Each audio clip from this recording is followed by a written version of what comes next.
Hi everybody, my name's Andrew, and today I'm not driving my Mazda ND Miata, but I am going to be telling you about it. Because a couple of weeks ago, I went down to see my friend Cody in Myrtle Beach, South Carolina, and he works for the local Volvo and Mazda dealer down there, and let me drive an ND3 Miata for a few hours. Which reminded me, A, how much I miss mine, and B, that I really need to finish this video. Because this video has technically been in progress since November, and this is now, for various reasons, my third time re-recording it. So, today we're going to be talking about the last few months of my Miata Turo experience shenanigans. And let's just say it was a little bit more eventful than the previous video, where I talked about the first 6 months.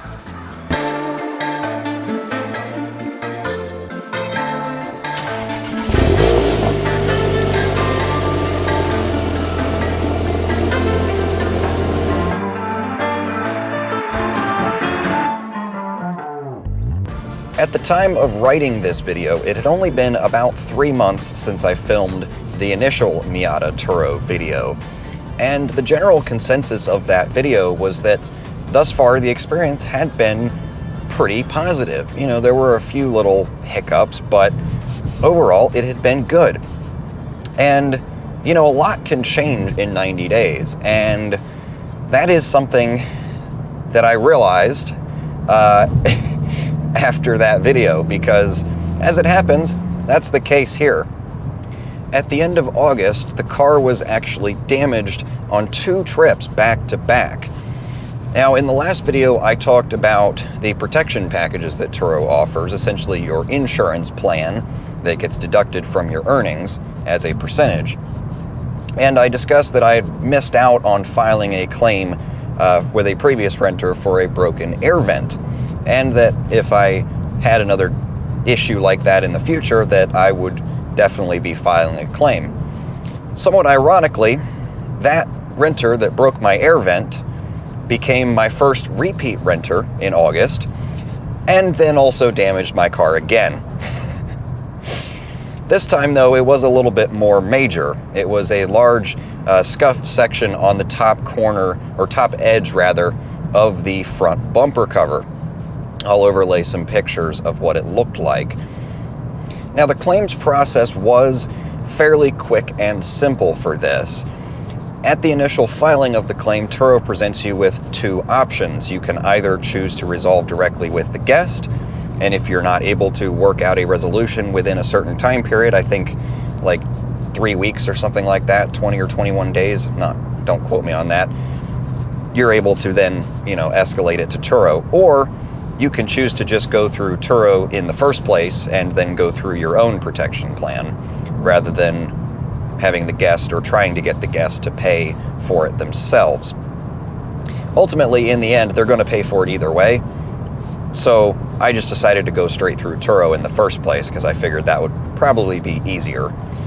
I mean, after all, I had been paying for the highest level of coverage, and therefore forfeiting the highest level percentage of my earnings thus far for this very reason. So I submitted the claim with pre-trip and post-trip photos, as well as a couple more detailed photos of the damage and kind of an explanation of what happened. I also reached out to the guest, and he said that he didn't remember doing anything, but if anything, he must have scraped the front of his carport while parking the car, is I think what he told me. But anyway, after a couple of days, Turo, or rather Snapsheet, which is their third-party estimate service, reached back out to me with their repair estimate, which surprisingly was just based completely on the photos that I had submitted. And they decided, based on those photos, that instead of replacing and then painting the entire front bumper cover, which would be the more correct way to go about the repair, they decided that I could somehow just refinish the front bumper cover and then paint it. Which I guess technically you could do, but because it's a plastic panel, I don't know that it would have looked that great.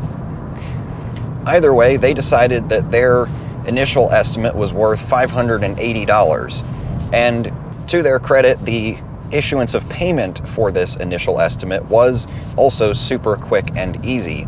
I think less than 2 or 3 hours from the estimate being received, you just review it, and the rep is supposed to contact you and kind of answer any questions you need to have, but then you can, through Snapsheet, put in your debit card or your bank account, and they will just send you the money. Ultimately, I decided not to fix this right away because you do have 45 days from the initial estimate to then take the vehicle to a repair shop and get it repaired.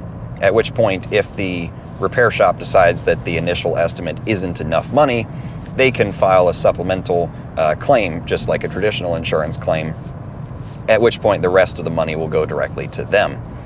But like I said, I decided not to worry about getting it fixed right away because at this point I wasn't entirely sure what was going to be happening with the car in the next couple of months.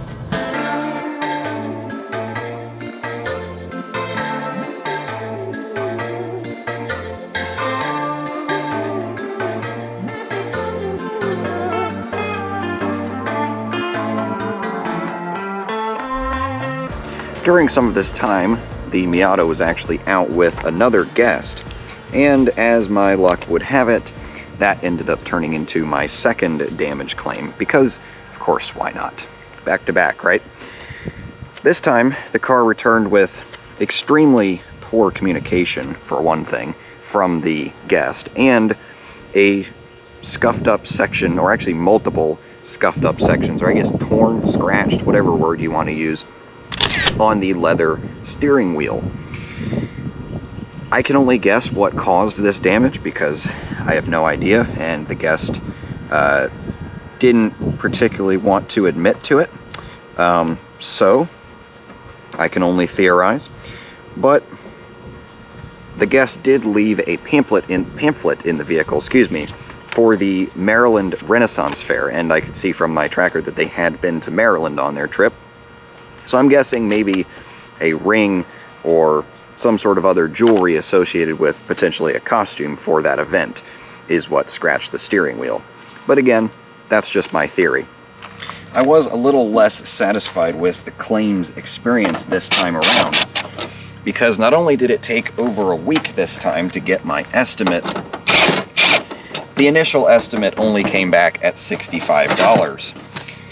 Once again, just based on the photos that I had provided. And unfortunately, even a DIY steering wheel retrim kit online was essentially double that price. So if I did want to fix this one, I would have certainly wanted to take it to a shop and get a supplement for that claim, because let's be honest, $65 of course is not going to be enough. Basically, there was no shot of me doing the repair myself to try to save some money.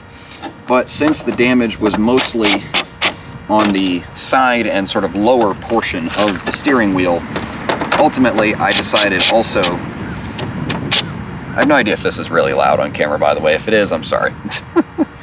I decided to just leave the damage for the moment, as frankly it wasn't that noticeable, and once again, I wasn't necessarily sure what I was doing with the car in the next couple months either way.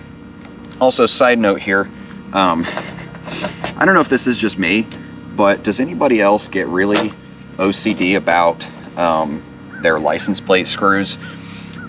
Regardless of whether or not I have Phillips or flathead screws, I always have to make sure they're flat.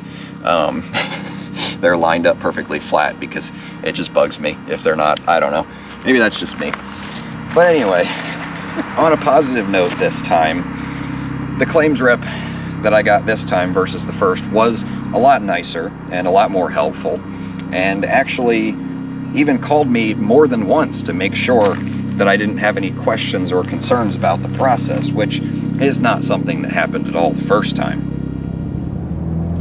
Shortly after all this, at the beginning of September, I made the unrelated decision that my Dodge Charger, my daily driver at the time, was going to be departing.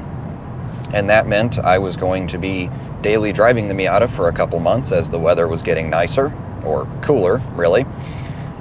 And therefore, I would be taking the Miata off of Turo because I was planning to then trade it in towards something else in a couple of months. So as a result, I needed to cancel whatever trips I had left. Luckily, at this point, I didn't have any scheduled for September. I just had one in October and then one all the way out in December towards the end of the year. I think it was actually the week after Christmas, maybe the week of Christmas. I don't know. It doesn't matter. Anyway, as a host, one of your metrics that you're, I guess, rated on is how many trips you cancel, or how many trips you honor, rather, as a percentage versus your total number of trips. Your cancellation rate, essentially.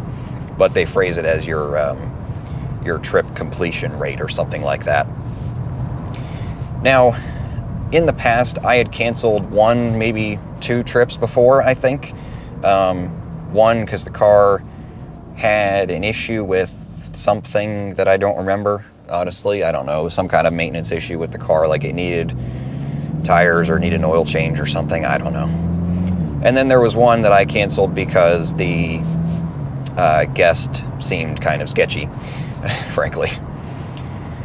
And at this point, you know, the car had only been on, I don't know, maybe a little over a dozen trips total. And so what I didn't realize was that canceling the one or two trips would be enough to completely ruin that metric. Now, what you're supposed to do when you're planning to sell a car, or you've already sold a Turo car, is you can call Turo's customer service, explain that that's what's happened, and they're supposed to cancel the trips on their end for you so that you don't get dinged for it. But what I decided to do, because I wanted to leave the damage claims open for the full 45 days, because again, I wasn't really sure exactly when things were going to be happening and where the car was going to end up. So I wanted to leave them open, and so I decided to just snooze the listing so that nobody else could book it, and then go ahead and cancel the trip in October, and then I would worry about the one in December at a later point. But like I said, I didn't realize that that was going to be enough to completely ruin that metric. So as a result, I canceled the October trip and immediately got kicked out of my account.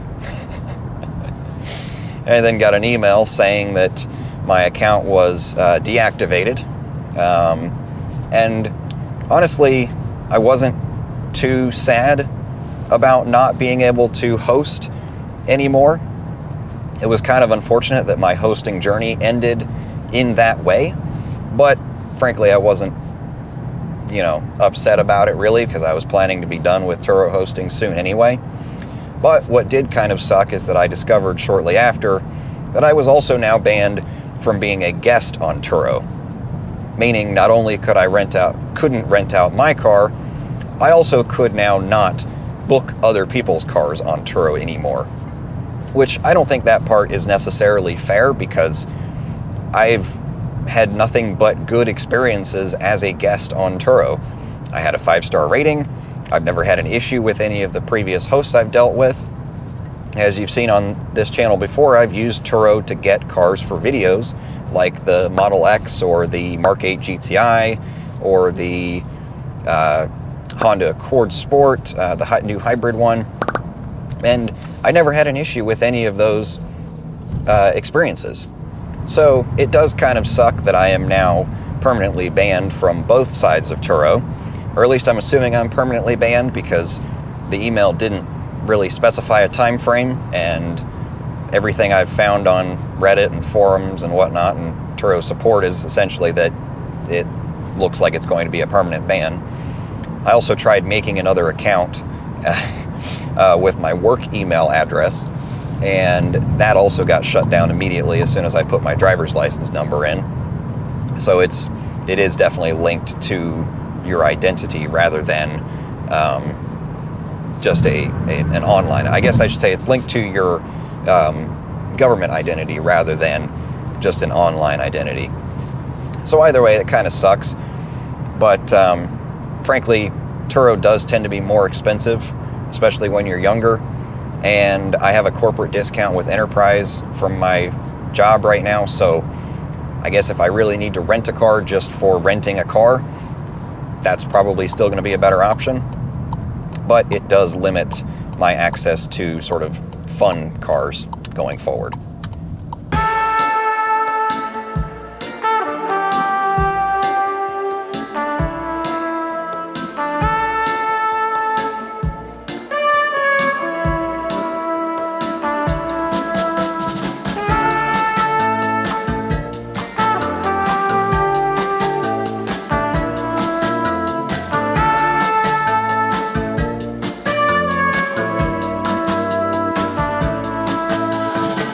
And at the end of the day, I suppose you are on Turo's terms of service anyway.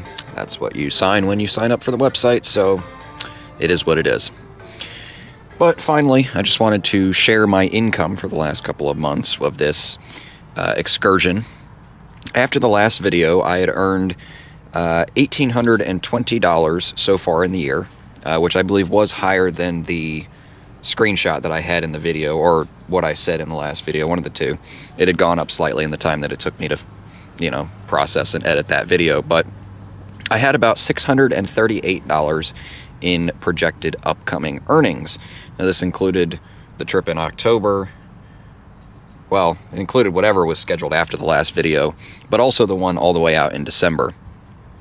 My final income for August and September ended up being $592, which is actually more than projected, considering I lost the December trip. This puts my total number at about $2,400 for the 9 or 10 months that the car was on Turo, not including the payouts from the damage claims, because those payouts weren't necessarily income, but since the claims got closed early and the car never got repaired, I guess you could factor it towards my total if you wanted to, which would put it a little over $3,000. Now, on the surface, that doesn't sound terrible. However, if I had used some of that money for repairs, or all of it for repairs, that would have put my total monthly income at about $300 a month on average, or actually probably even slightly under, which, let's be honest, wouldn't have actually really been enough to cover the car's loan payment, which was around $400, as well as then obviously insurance and other related expenses. So, did renting my Miata on Turo help partially cover the cost of ownership and allow me to continue owning a second fun vehicle for a while? Yes, it did. But did I actually profit from it at the end of the day? No, I didn't. But that's fine. I wasn't going into it with business expectations, or really profit expectations at all. And while I'm a little disappointed, like I said, in not being able to rent cars as a guest on Turo anymore, not being a host anymore is not something I'm going to lose any sleep over. And as I've alluded to, just before the holidays, I ended up selling the Miata to Carvana because they gave me a pretty strong offer, and frankly, they just have the easiest sale process. Time has come to move on. I needed a more practical vehicle for daily driving and for work again, and ever-changing financial priorities mean that I'm going to be sticking with one car for a little while, hopefully, and maybe I'll buy something fun again towards the end of this year. I guess we'll have to wait and see. But for the moment, I'm about to go brave the madhouse that is Costco on a Saturday, so wish me luck with that, and stay tuned for an upcoming video featuring, as you've seen now in this video, my new Volkswagen GLI. And as always, thanks for tuning in. If you enjoyed this video or found it informative, give it a thumbs up, or consider subscribing for plenty more content to come.